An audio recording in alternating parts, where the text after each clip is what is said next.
Anda masih menyaksikan program Impact bersama tamu kita, Kepala Pusat Pelaporan dan Analisis Transaksi Keuangan, Bapak Muhammad Yusuf. Dan Anda masih bersama dengan kami di program Impact.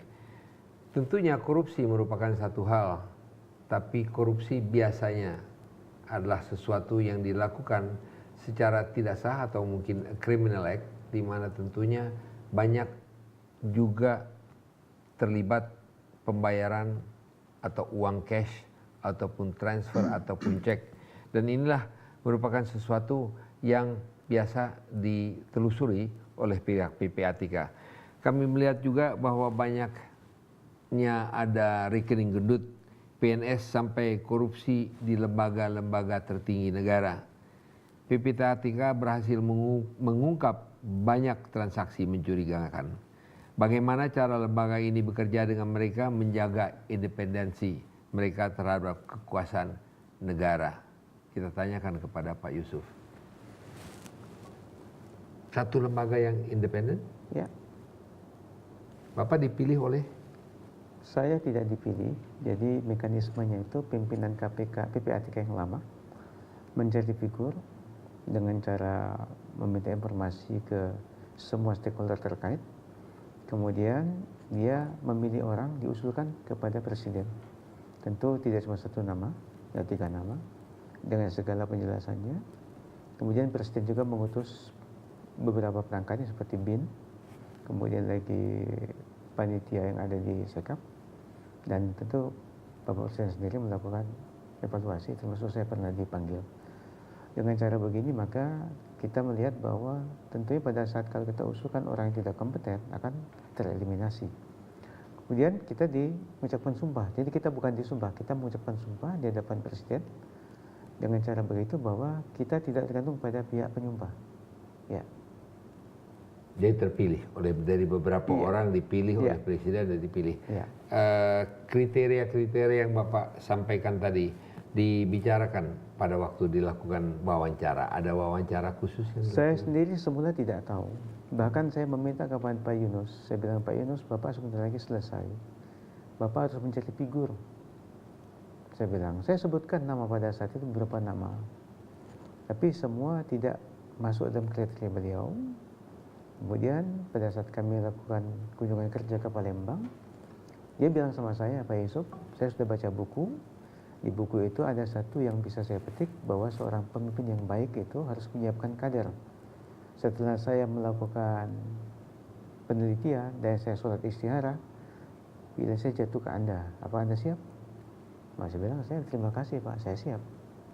Nah kemudian diusulkan saya bersama dengan wakil kepala saat itu, saya cuma direktur. Makanya Bapak Presiden berkenan milih saya. Ya.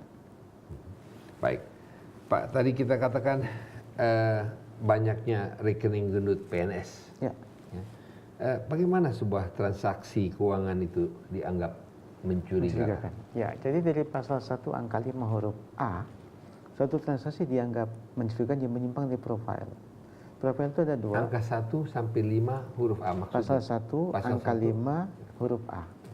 Menyimpang dari profil. Profil ada 2, profil sebagai warga negara pribadi, profil sebagai pekerja atau pegawai.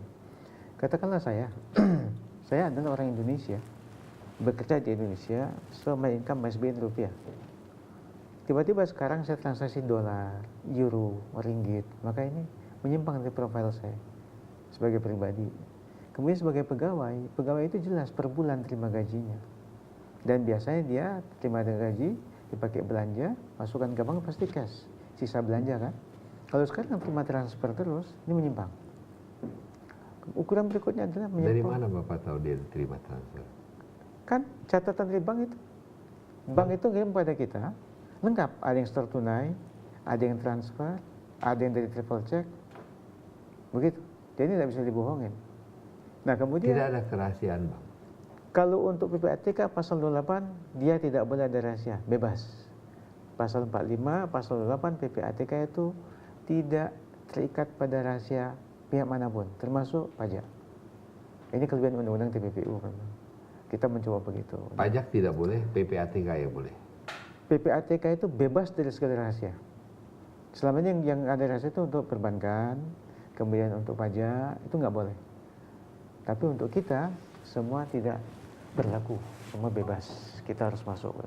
Nah, kemudian tolak ukur berikutnya adalah itu untuk perorangan atau hanya semua, untuk pemerintah? semua.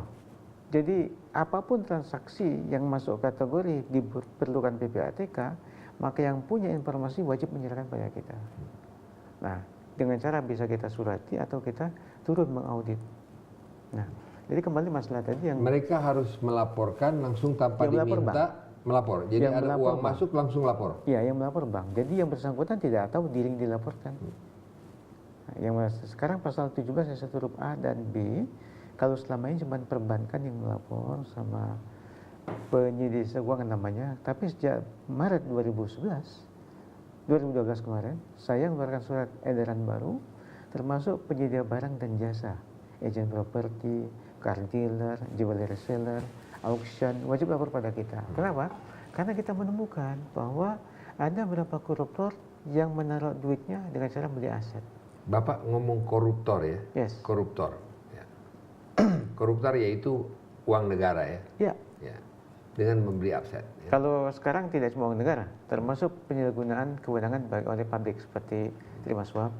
Ya. Ya. Jadi laporan itu masuk? Kita analisis. Kita punya database yang cukup baik. Kita punya mitra kerja cukup baik. Ada 126 negara. Jadi saya bisa kontak ke Inggris, bisa ke Australia, mencari tahu apakah orangnya terlibat ada atau tidak transaksi gelap misalnya. Dengan cara ini maka nanti kita ketemu, menyimpang nggak transaksi orang ini. Jika menyimpang nanti kita kaji berindikasi pidana atau tidak. Kalau iya maka kita lapor pada penegak hukum. Jika tidak maka kita lapor pada, kalau dia kementerian, pada irjennya. Kalau ini bicara kepada pihak perbankan, kepada FKDKP-nya, seperti itu. Ya. Sesuatu yang baik atau tidak baik? Ya sangat baik. Karena logikanya begini Bung Peter. Kalau memang dia bersih kenapa harus risih? Kalau usaha kenapa harus gelisah? Kalau dia bagus kenapa takut? Ya. Ya. Jadi oleh karena banyak orang Pak, saya dapat menyadari, kalau saya sendiri Ya. juga demikian. Saya sebetulnya tidak mau lembaga manapun tahu uang saya berapa. Ya. Mungkin Bapak seorang yang berbeda dari 999 orang dari 1000 orang, hanya satu orang yang mengatakan saya tidak masalah, tetapi pengusaha umpamanya lepas dari kode korupsi atau tidak korupsi, pengusaha dimanapun di dunia sedapat mungkin tidak ingin membagi informasi kekayaannya dia berapa. Ya, ini sebenarnya kami juga terikat pada sumpah. Di pasal 11 Undang-Undang TPPO itu, kalau kami bocorkan, kita penjara sanksinya. Jadi yang kami terima pun hanya konsumsi kita analisis dan seluruhkan pada penegak hukum. Tidak boleh menyimpang. Jadi kalaupun disclose sangat terbatas, sangat limitatif. Ya. Artinya kepentingan pihak itu tetap kita jaga. Kembali kepada pertanyaan saya pertama, rekening gendut PNS. Ya. Ini kita melihat banyak rekening gendut, antara lain rekening gendut di polisi. Bapak lakukan pemeriksaan? Kita tidak pernah membedakan. Jadi yang sudah saya sampaikan itu rekening gendut di kepolisian, PNS, kemudian jaksa, hakim, DPR, semua. Bapak tahu? Apanya tahu? Rekening-rekening Oh, gendut? tahu. Tahu orang itu dari Tahu. tapi tidak mempertanyakan dari mana uang itu. Justru dari kesimpulan kita bahwa ini sangat amat tidak wajar, maka kewenangan untuk mendalami ada pada penyidik. Ambil contoh sekarang kasus yang lagi disidang di KPK, di Tipikor, seorang anggota parlemen. Pada saat dia lagi press release justru di suatu mass media, kesannya dia bersih. Sehingga beberapa pihak mengatakan dia harus jadi whistleblower. Tapi saya bilang enggak, itu salah. Saya bilang, kita lihat nih, ternyata betul terbukti. Jadi kita tahu pengadaan Al-Quran kemarin, kita udah tahu lebih lama, lebih dulu. Nazarudin kita udah tahu lebih dulu. Udah kita kirim semua, mereka bergerak. Nah, jadi yang kita kirim kepada penegak hukum memang harus didalamin lagi. Tapi kalau kita Dan mau itu jujur, bukan uang dari luar negeri, itu uang domestik ya, Pak? kalau untuk yang di KPK itu domestik. Enggak, Bapak menyelidiki, Bapak mengatakan uang seperti Nasarudin dan sebagainya itu kan uang domestik. Ya, Kebanyakan. Ya. Jadi kalau transfer antar bank pun Bapak periksa? Ya, jadi bank itu berangkat dari profil nasabah. Jika dari manapun uang itu berasal, kalau menyimpang dari profil dia pasti bank lapor sama kita. Kalau enggak bank kena sanksi. Kena pasal 5 bisa dipenjara direksinya. Nah, berangkat dari kondisi tadi, ada juga memang kita temukan uang dari luar negeri. Contoh kasus, ada satu kasus yang sudah putus kemarin. Kalau dia dari ribbon uangnya, pita pengikatnya itu masih Bank of Singapore, kemudian Bank of Chicago. Jelas bahwa directly buat duit dibawa dari luar negeri. Ada yang begitu, tapi tidak banyak. Yang kebanyakan adalah uang yang berputar di domestik. Nah, hanya jenisnya tidak selalu rupiah, ada juga dolar. Jadi rekening antara bank lokal dan cek pembayaran antar bank lokal itu pun diperiksa? Kalau antar bank, institusi berarti tidak. Tapi kalau nasabah dengan satu nasabah, beda bank, pemilik rekening nasabah perorangan pasti dilaporkan. Ya, itu pasti. Jadi si A mempunyai rekening di bank A, si B merupakan rekening di bank B, terjadi transaksi antara bank A dan B untuk kepentingan nasabah A dan B tadi. Itu pun terlapor. Sepanjang tidak ada underlying, tidak ada penjelasan. Saya kirim uang pada Bung Peter, 10 miliar. Profil saya tidak cocok. Seorang pegawai PPATK, apa ia punya sebanyak ini? Karena saya tidak pernah buat klarifikasi pada aplikasi banknya, pasti bank lapor. Tapi kalau saya sebut, uang ini adalah uang warisan yang Bung Peter titip sama saya untuk dijualkan, tidak akan lapor. Jelas ada alasannya. Ini sebenarnya bicara di underlying ini saja. Periksa nggak itu betul ini uang warisan? Nah, itulah kewajiban dari penegak hukum. Karena undang-undang bukan ini, dari PPATK. PPATK tidak diberi kewenangan itu, sangat saya sayangkan. Ya. Dan Bapak melaporkan bahwa ini ada tulisan ini, Bapak laporkan kepada penyidik. Iya. Dan jadi kita penyidik yang harus analisis, mencari tahu. mendalamin. Dan yang kita kirim pada penyidik juga sudah kita filter. Yang betul-betul menurut pandangan kita bernuansa pidana kita kirim. Baik, salah satu tentunya dalam hal ini yang sangat menarik waktu itu di Tempo ada satu tulisan yang sedemikian menariknya mengenai warisan yang diterima oleh Ketua BPK. Itu sudah selesai dan sudah diperiksa dan sudah beres. Kalau itu kan bukan transaksi aset berupa tanah, tidak masuk teritorial kita. Kalau berupa duit, masuk kewenangan kita. Jadi cash, really cash yang dipermasalahkan kalau di cash atau transfer. Ya. Kalau sepanjang dia mendapat hibah tanah, kita jadi sebetulnya Pak Yusuf nggak perlu ada orang yang takut.